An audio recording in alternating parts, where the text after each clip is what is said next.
Cherry burls are just amazing for wood turning. What you're seeing here is a lot of cherry burls. I've got a good friend of mine, Sean, down the road. Shout out to you, mate. He supplied me with a whole pallet load of freshly cut cherry burls. He does a lot of logging and clearing of land, and instead of having this put onto the firewood, he gave me a call and said, look mate, there's a whole tonnage of cherry burls. What do you reckon? Do you need them? Naturally, I said yes. Now, there's been a lot of pieces of cherry that I've turned just most recently, burls included, and so most of these, of course, are just freshly cut and very, very wet. So I'm going to leave them on this pallet here until the spring and the summer, have a bit of a dry out, and I may do some twice turn projects here.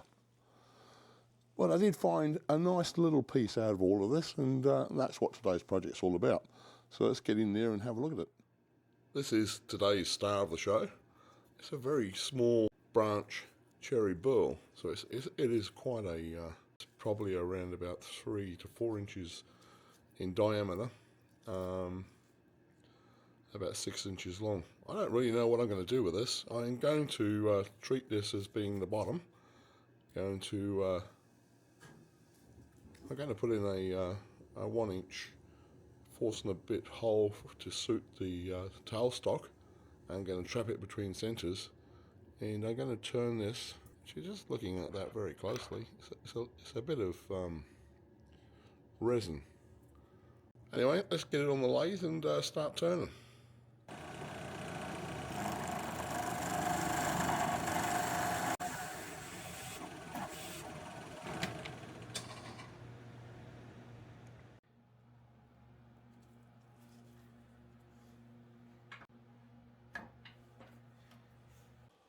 So it's mounted on the lathe right now. I've got it in this orientation.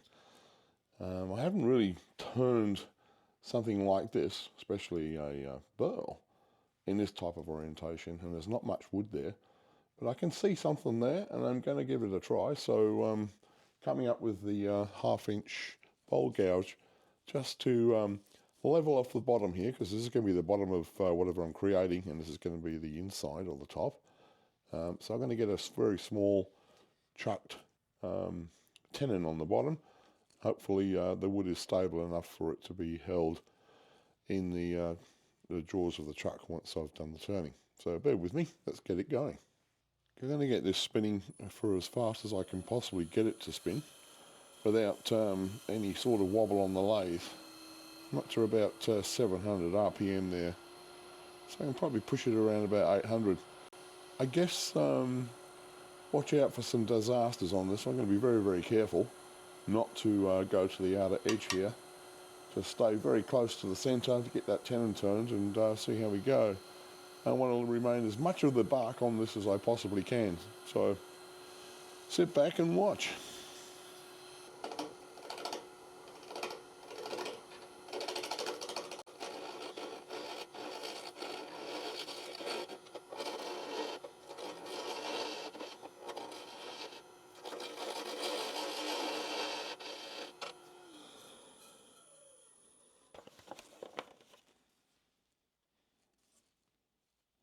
So there's not a lot of area here to create a tenon, to be honest, and with all this burl type grain structure, this is the width of my chuck, and it's the smallest one I have, and I really don't want to go too small with this piece of wood flying around at 800 or 900 RPMs. What I'm going to do is create a sacrificial chuck from, say, this piece of hardwood, and I'm going to glue it on the bottom of this, and then I've got a bit more of a hold on the actual chuck. So I'm going to flatten this bottom piece off, get this sacrificial chuck created.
Okay, it's been sanded back to 240 grit, and what I'm going to do is use the Clean Armor UV gloss finish, and I'm going to give it another try because the last project I had worked out well with the cherry burl.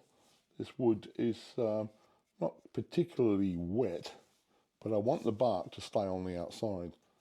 So it's a very small piece, but with these undulations in the bark, etc., I'm going to use a brush, apply it, give it a UV blast and see how it turns out. Just stick with me.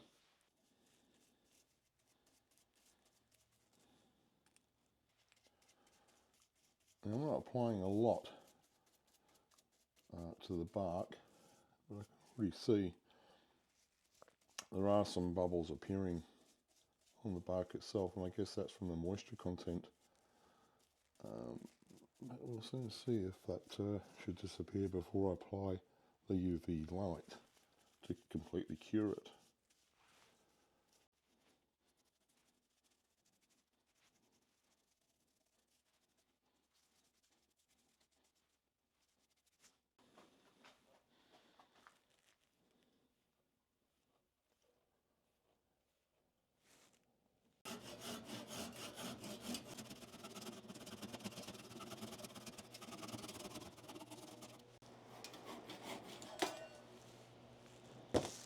Now this turned out pretty well. I was enjoyed every minute of turning this piece. It was just a branch from the cherry tree that had been infected with the burl. I guess it's a cancer that grows on trees.